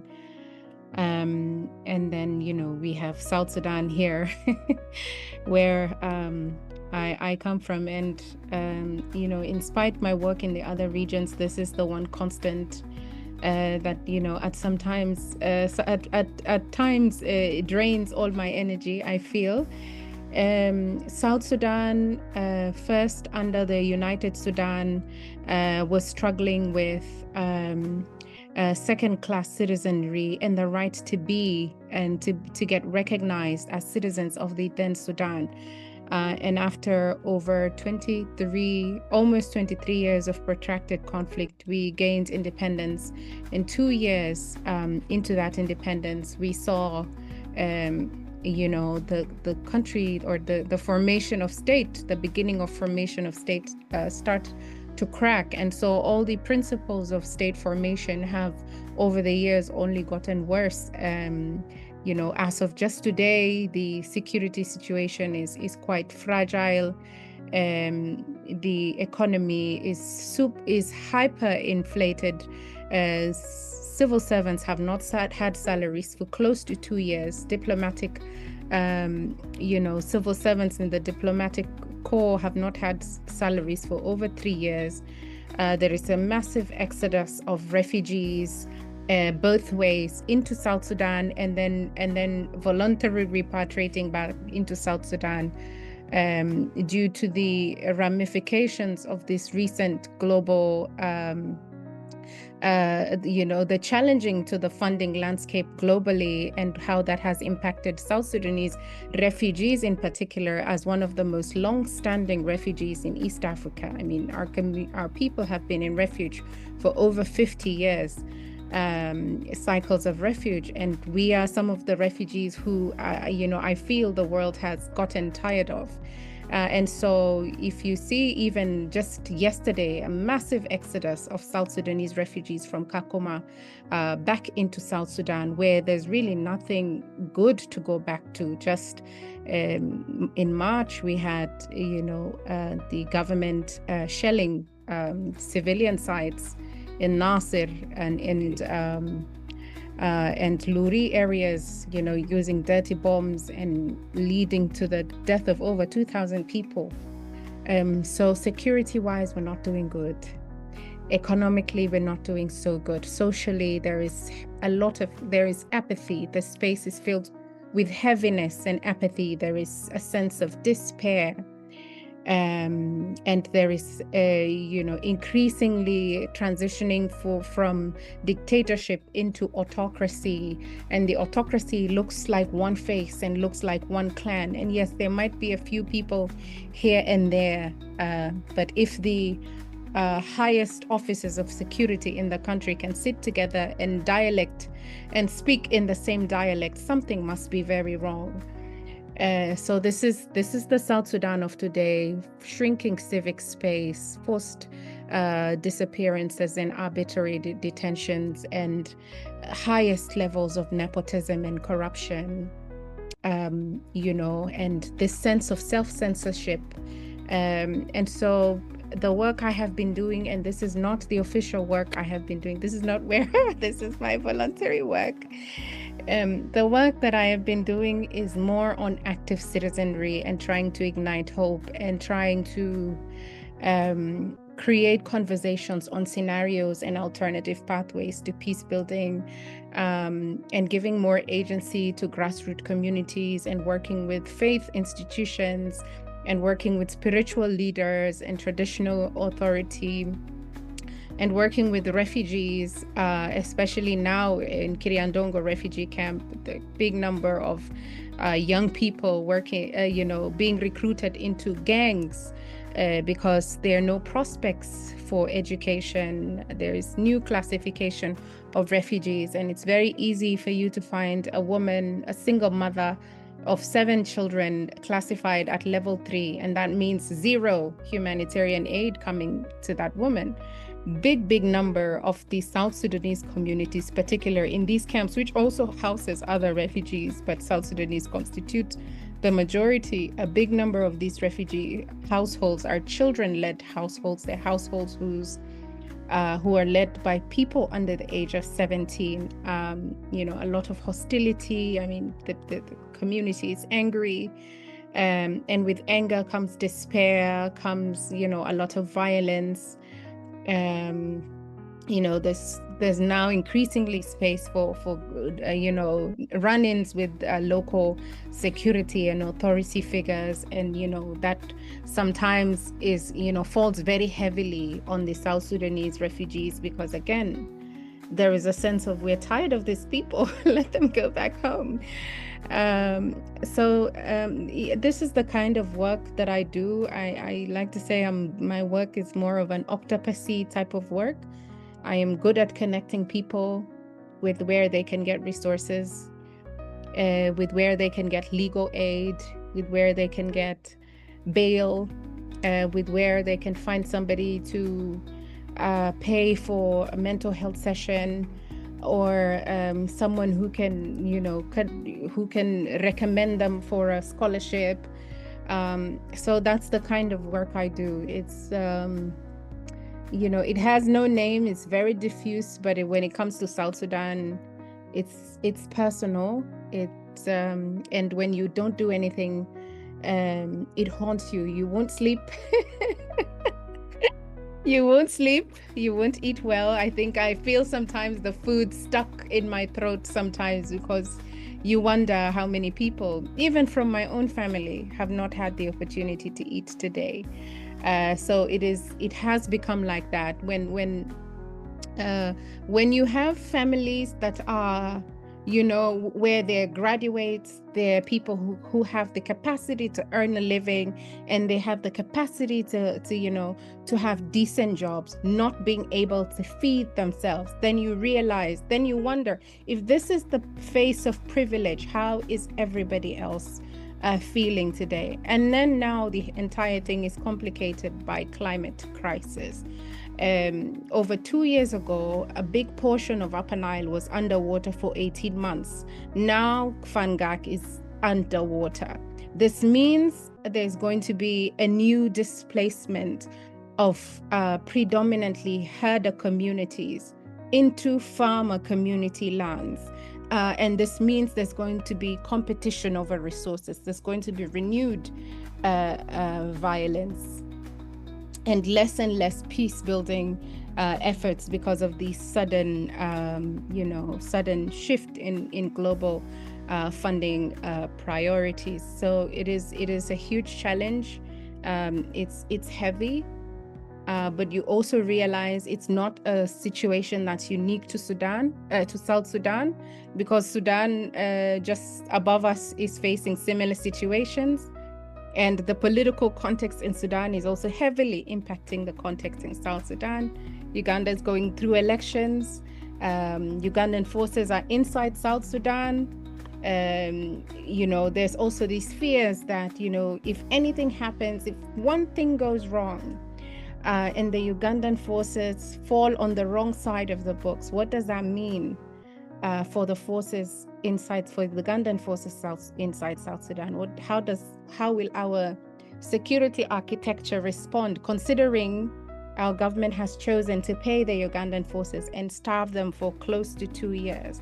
What does that mean then for the huge number of Ugandan traders inside South Sudan? And what does that mean for the big number of South Sudanese refugees that have sought refuge and found home and peace and safety in Uganda? And so this is the situation we're in. It's very worrisome, and we're trying to put big fires using cups of water. but this is where we are. Yeah, thank you so much. Wow. Dr. Ayek, I will say a word and I will invite Victor Baba to make a comment. I will say that please continue the work you're doing, even in your alternative universe. You are an inspiration to us. Victor Baba.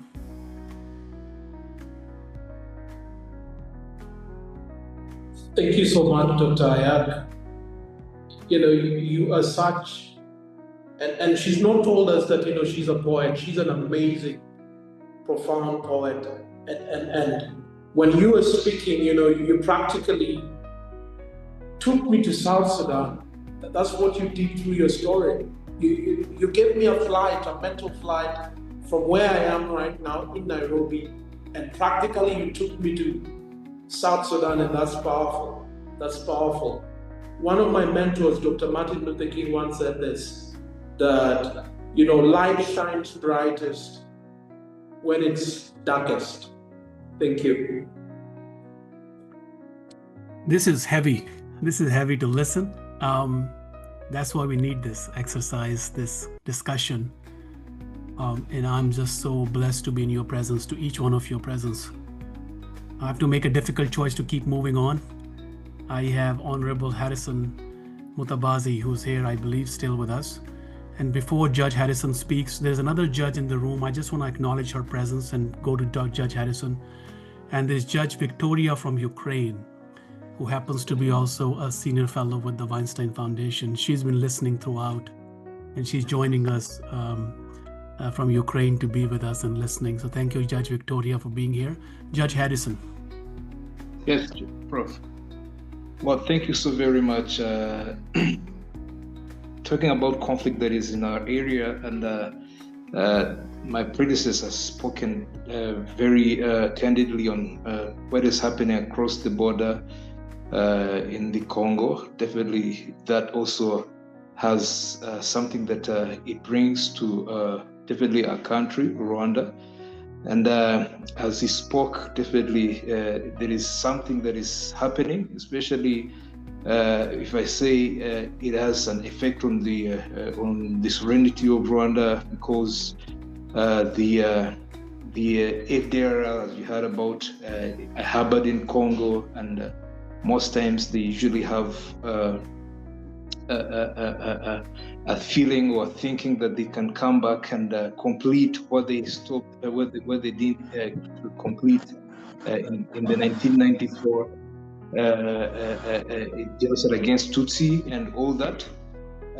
What I can say is definitely we are always in the Congo country is always in our prayers, of course, that they should have peace one day, as we're also enjoying our peace after a turmoil situation that happened in our country. And definitely we understand that there can't be very much of happiness around this time when all that is going through. And I'm very much of joy that the people like my brother Kahasha, who's very much thinking of such innovations on trying to see how mediation can also work around that there. But what I can say on our side here in Rwanda, of course, learning from the hard way, from the genocide against Tutsi that happened, and we brought in Gachacha, but after that we saw that there's no any other way that you can resolve a conflict. You can never solve a conflict with a conflict. You can never solve any with a tit for tat. We saw that wouldn't. So we've put forward reconciliation, and that is why all our laws, all our policies, you've heard about, we've adopted what we call the ADR policy. The government adopted that We have adopted the criminal justice policy. We have all put in that even those that return, we've had returnees that come from all the countries, even in Congo. Recently, this week, I was seeing returnees that are coming from Congo.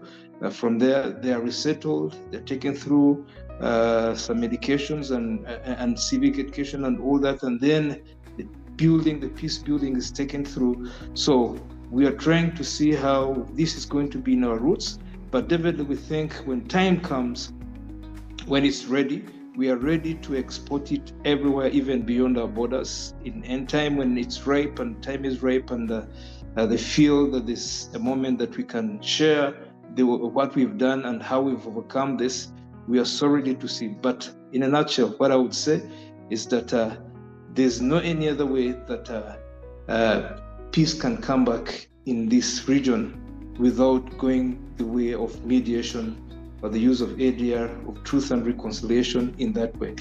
Thank you so very much, Prof. Thank you, Judge. I love what you said. You cannot solve conflict with a conflict.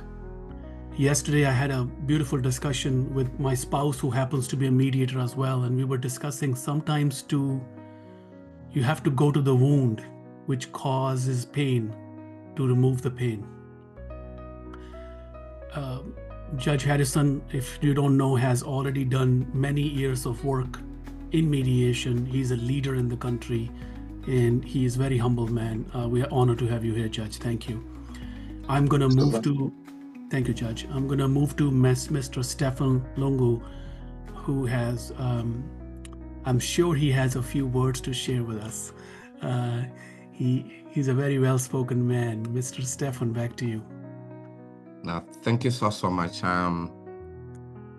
Hearing what has been shared so far, seriously profound statements and works that are being done by very eminent men and women, and I'm at awe as to what one can say. The reason really being that in the region where I come from, we've not really faced serious and profound conflict as our colleagues have first faced in the various regions. But then I was thinking to myself, which one could I speak to? Because there are quite a number that I've got, and there's one recognition. It sort of stems from poverty that comes to a position where at one particular point recognize the fact that we've had a lot of children that have found themselves in positions where, because of the environment where they live in, they never found themselves in school. Some of them have found themselves living in the streets to try and survive.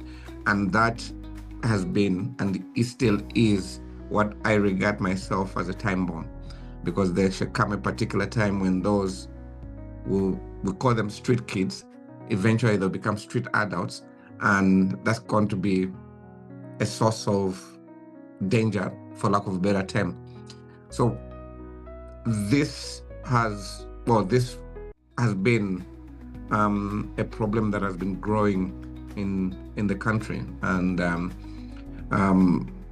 there have been discussions as to how the government might want to deal with this, find a number of policies people come up with, what we can do with these people, what can we do with these people. But there has never really been, maybe now, yes, that some tangible results in terms of what needs to be done.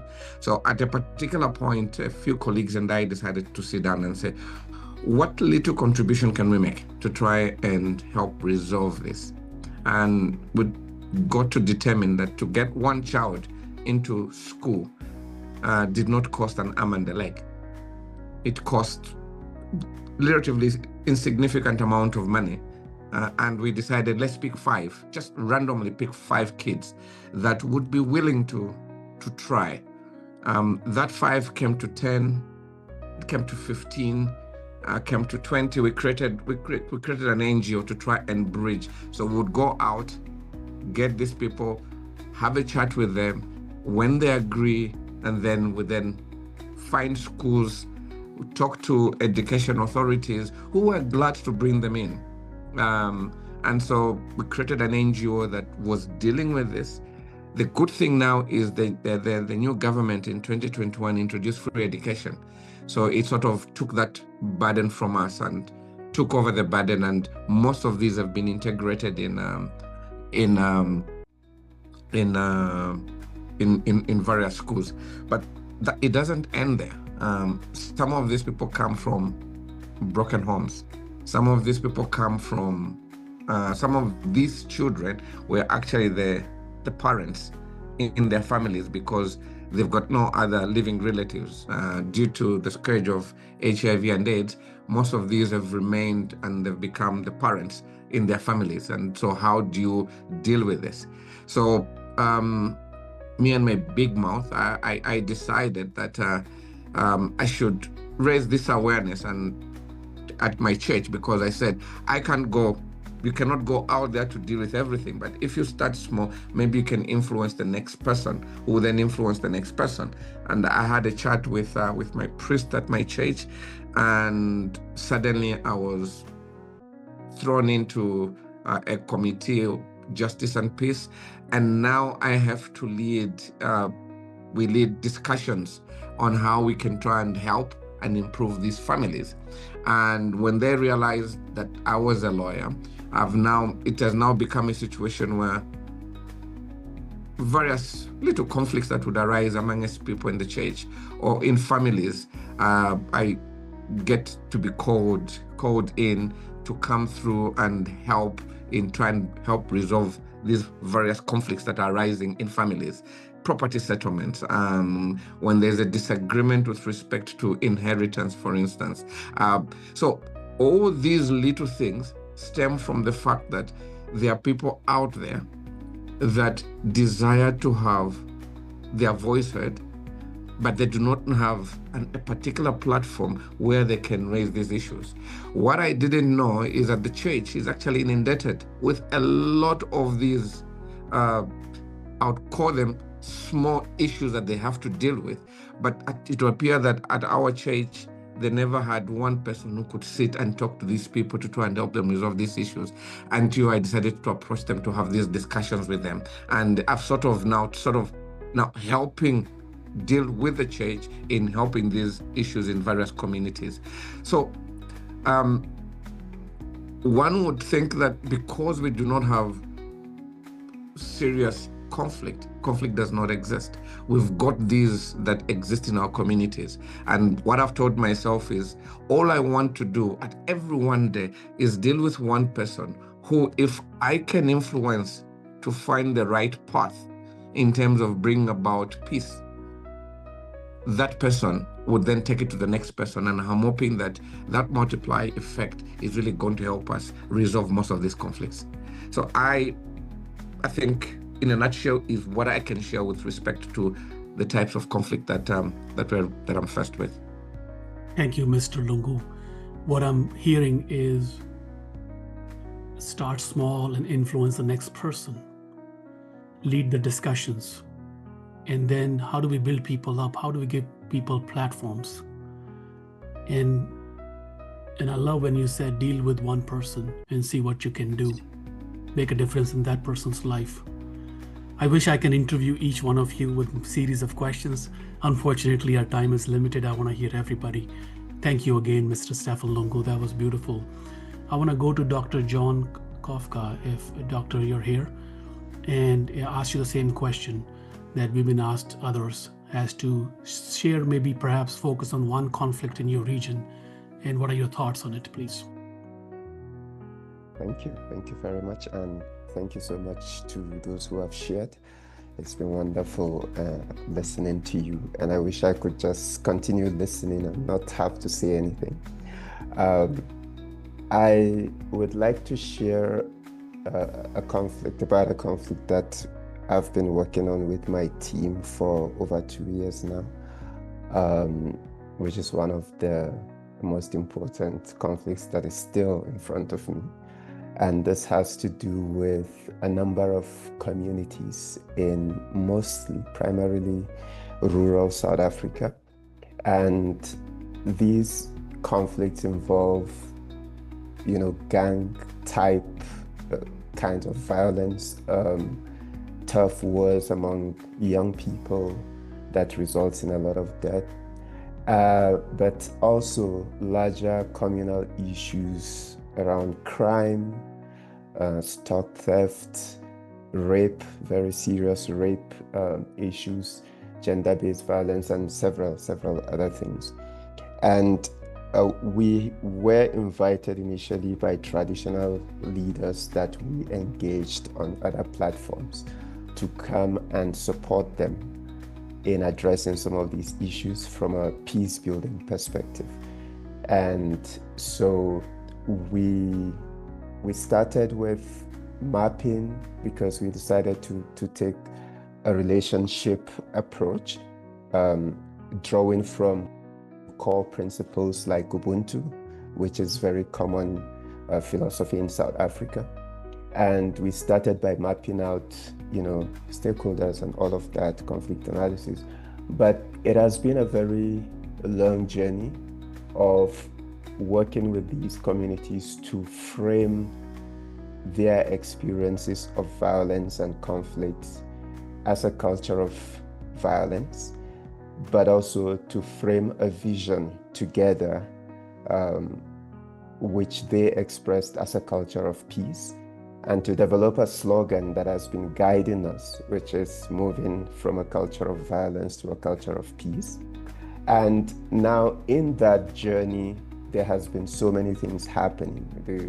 There's been a lot of engagement with different stakeholders from traditional leaders who are our primary partners, to community members, to farmers, to civil society organizations, local councillors, priests and pastors, and all of that. And we've held several dialogues to support these communities. And we've also had mediation training and trauma training in response to the needs that the communities have identified. And most recently, I've also worked with the young people in the community specifically to establish a peer mediation, community peer mediation program and peer mentorship program with the young people. And we continued again with dialogues. And what we are currently doing is seeing how we can bring in other levels of governance to support, the peace building vision of these communities. So we've been engaging national departments, provincial departments, and right now that South Africa has plans for a national dialogue and is busy working on national dialogues. We have been trying to also establish processes and systems whereby we create that connection between the experiences, aspirations, and visions of these mostly rural communities with the national dialogue agenda. We're trying to see if they would find space as much as possible within the national dialogue and the priorities of the national dialogue. That is where we are on that project. It has been a lot of learning. And one of the things that I learned in this process was how sometimes as mediators or peace builders, we step into a space thinking of ourselves as outsiders coming in to bring about change and then to leave. But also realizing that one, the community was not just a partner, the conflict was not just something happening out there. Somehow within the team, personally, a lot of conflicts, a lot of issues begin to surface.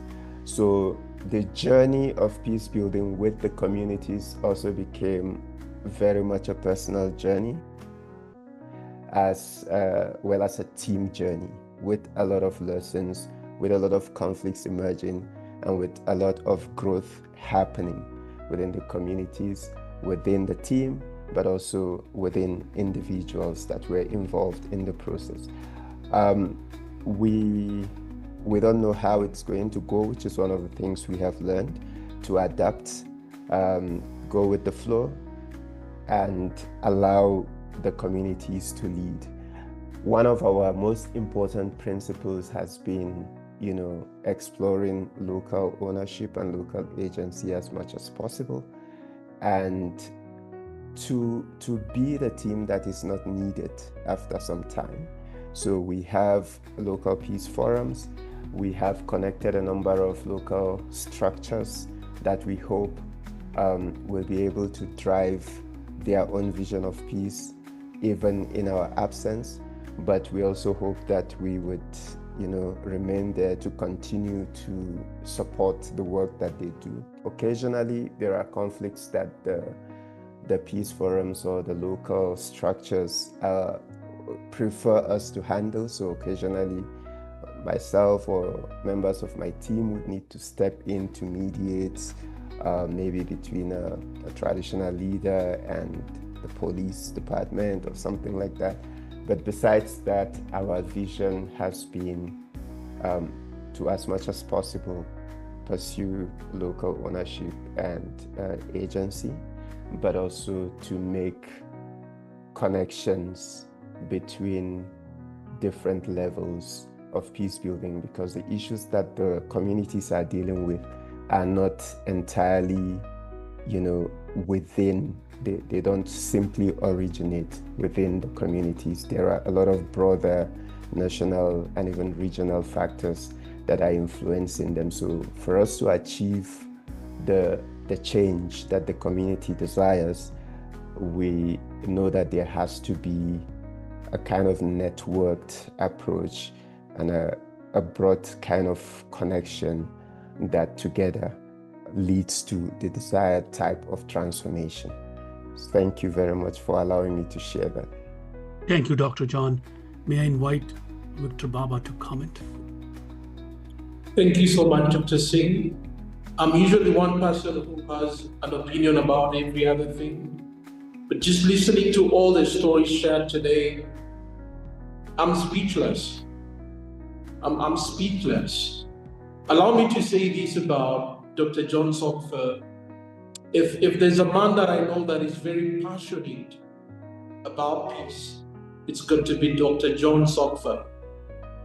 If there was an image of passion for peace, I think it would be Dr. John Sokfer. And he does it with humility, he does it with his heart, and he does it with honor. Thank you so much, Dr. Singh. I cannot agree more. It's my first time hearing you, Doctor, and I can see the travel of humility through the Zoom cameras coming my way. I can hear you all day.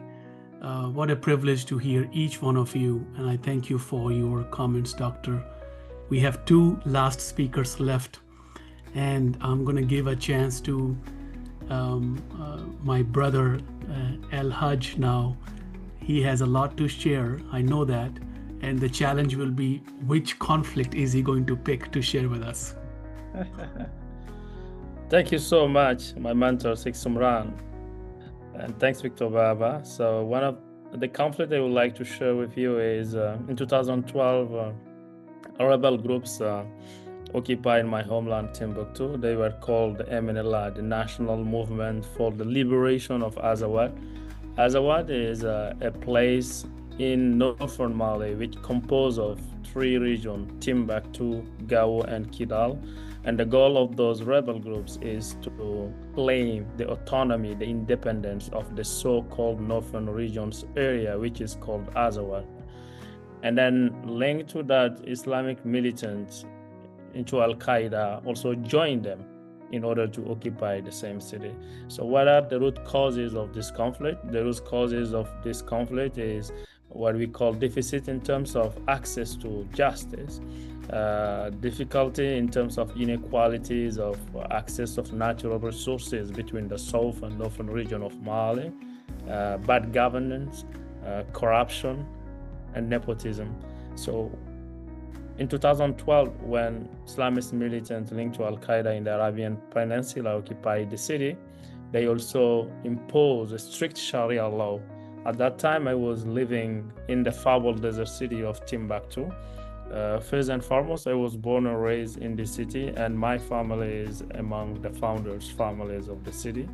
And my father and my entire family refused to leave the city.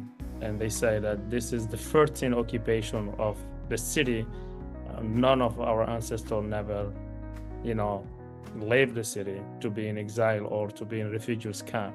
So I took this decision to start a youth movement at that time called the Timbuktu Land of Peace and Culture. At this time, I never even get any training in mediation, but I was, remembering the knowledge, the wisdom of my grandfather, and using the cultural heritage by training first the youth to be advocate for peace, and then work on de-radicalization process with young people who join the terrorist groups.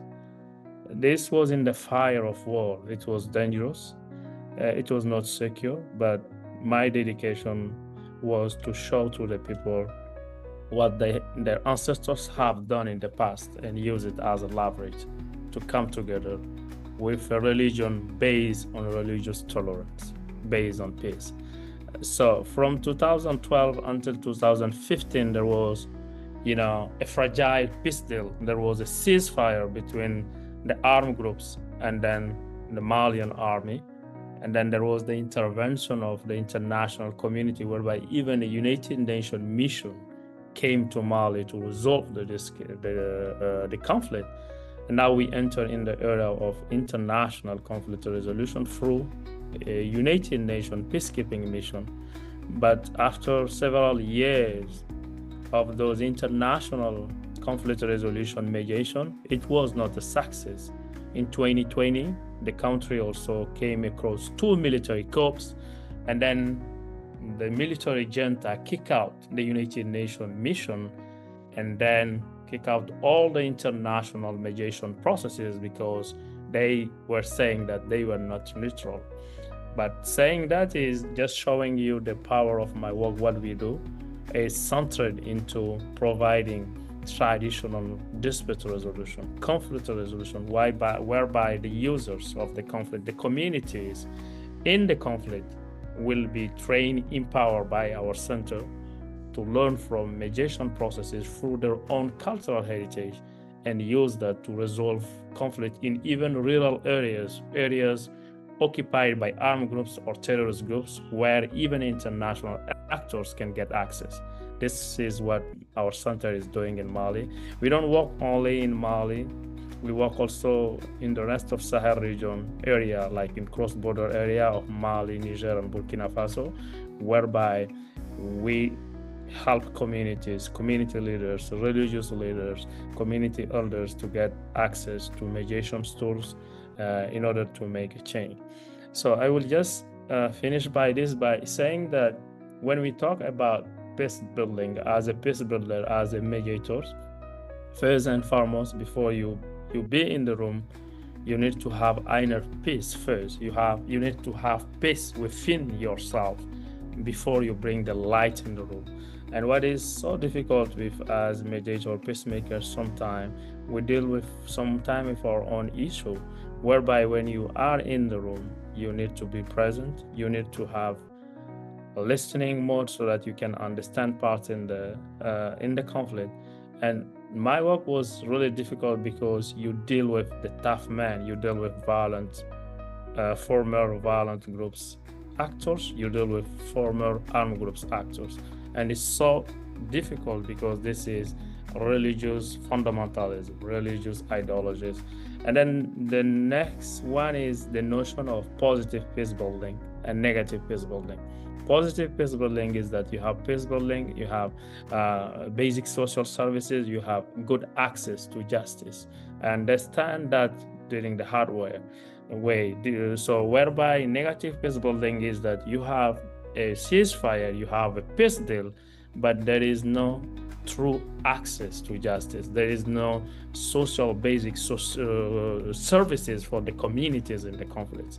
And then where I find myself as a scholar, a researcher, to do a training in democracy, rule of law, and development, because in my journey in peace building, I understand that peace is not just about resolving the conflict, it's all about going to institutional level, to governance system, structures level, and then giving the voice to those grassroots communities whereby they can participate into the decision-making process, where women can have a place, a seat into those mediation process where women is represented.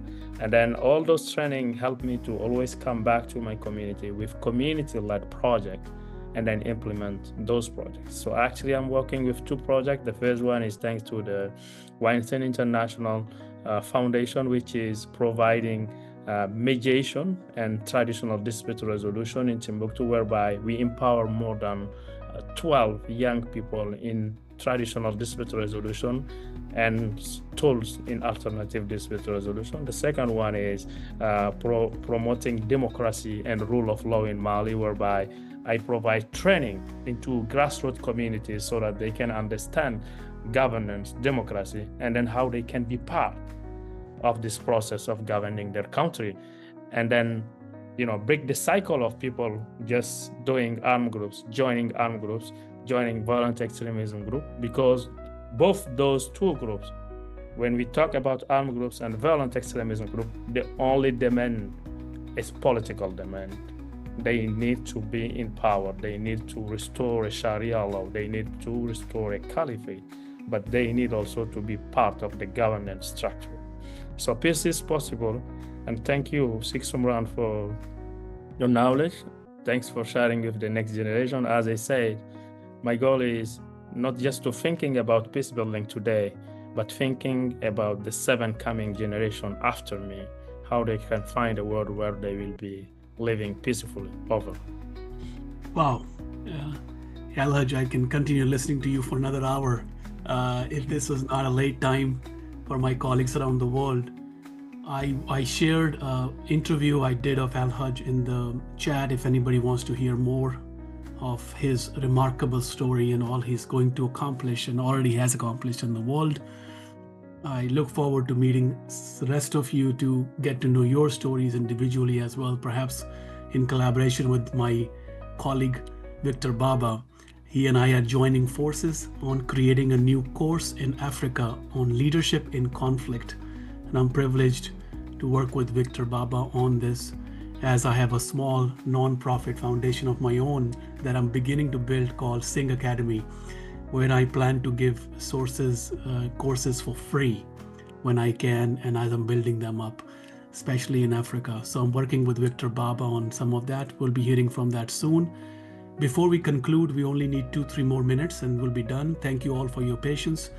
I have a special person who has a hero behind the scenes. She is humble, she is kind, she is one of the most hardworking women I literally know on this planet. And her name is Ellen Bass. She is the executive director of Weinstein International Foundation. We cannot let her go without saying a word. You've been patiently listening, taking notes. We noticed that, Victor Baba and I both. Ellen, you are responsible for the success of many of the fellows, if not all of the fellows. And you're humble, and you don't like me doing all this to you, introducing you, so forgive me, but please at least say hello and goodbye perhaps, and then I'm going to invite Victor Baba to close us off in a little closing ceremony. Alan, would you like to just say hi, please? Dr. Singh. I will say hello to everyone. Especially, I want to greet all of the dear fellows who are gathered here, of course. So thank you all for joining. But more importantly, I want to share how amazingly moving it is to hear all of your stories, the incredible speakers who are here today, for telling us about the work that you've been doing, and for deepening our knowledge about the conflicts that exist in your countries. We have our own conflicts, as you know, that exist in our country. And many of the lessons that you've discussed about today, I'm sure we can think about as we try to move forward here. It's truly been an extraordinary privilege to be with you here today. And I hope, Dr. Singh, my dear friend, Dr. Victor Baba, you're able to continue this forum just for the opportunity for people to share the learning that they've had from the different countries across the continent. It's quite extraordinary. So thank you, everyone. And thank you, Dr. Singh, for the opportunity to say a few words. So thank you for all the heroic work you do behind the scenes and not looking for limelight. Ellen Bass, guys, is responsible for everything at the foundation. So thank you for speaking and for your blessings and for your guidance to all of us. It's a privilege for people like me to work with you. Folks, we're going to conclude now in a couple of minutes. I would request one thing before I give the mic to Victor Baba to close us off, as he is truly responsible for bringing you all together. He is the gel, the light that we're looking for in the world of ours. May I request you, as many of you as possible, to turn on the cameras just for like 10 seconds so I can take a group photo, and then you can close the cameras. That's fine. I would appreciate that. Please, one more time, requesting everyone who is listening to turn on the cameras for just 10 seconds. I'm going to take one more photo. All right, just giving 5 more seconds. If you can turn the cameras on. Beautiful, beautiful. I see more. Okay, more people are coming. Great. Okay, maybe one more time. Okay. Thank you all. This is very honorable. I know it's not easy to turn the cameras on. Victor Baba, an honor to work with you on our first international discussion. I know there are many, many more to come. We're beginning in Africa, your homeland, and we're going to spread this around the world. But thank you for being here and for making me listen to these remarkable, I won't use the word stories. This is real life incidents, facts that people are facing on a daily basis, and motivating me and making me emotional. So back to you. Help us conclude this session. Thank you. Thank you, Dr. Sukhsimran. It's an honor and a responsibility to work with you. Allow me to say one thing about Ellen Bass. There is an expression that a rising tide lifts up all boats, and practically Ellen Bass is that rising tide that lifts all boats. Thank you so much, Ellen, for all that you do for the fellows and for peacemaking and mediation across the world. Now, 2 things before I return the floor back to Dr. Sukhsimran. Right now, one of the questions that is important and fundamental is, where do we go from here? I'm going to repeat that question again. Where do we go from here? Unfortunately, I do not have the answer to that question. And lastly, I want to say this. I'm a man of faith, and one of the highest honor that you can always have is to be identified with God.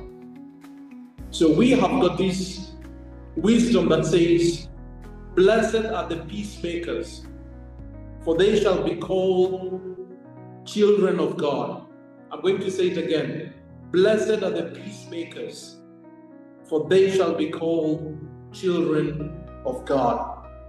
And lastly, thank you all for creating time and to join us, and for our panelists.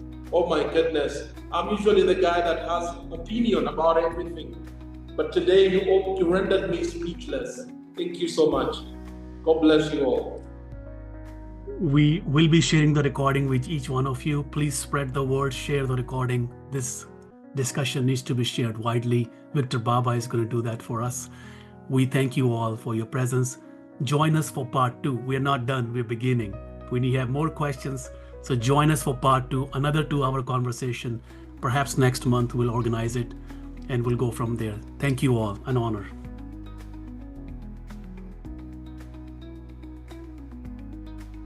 Thank you all. Thank you. Thank you. Bye-bye. Thank you and goodbye.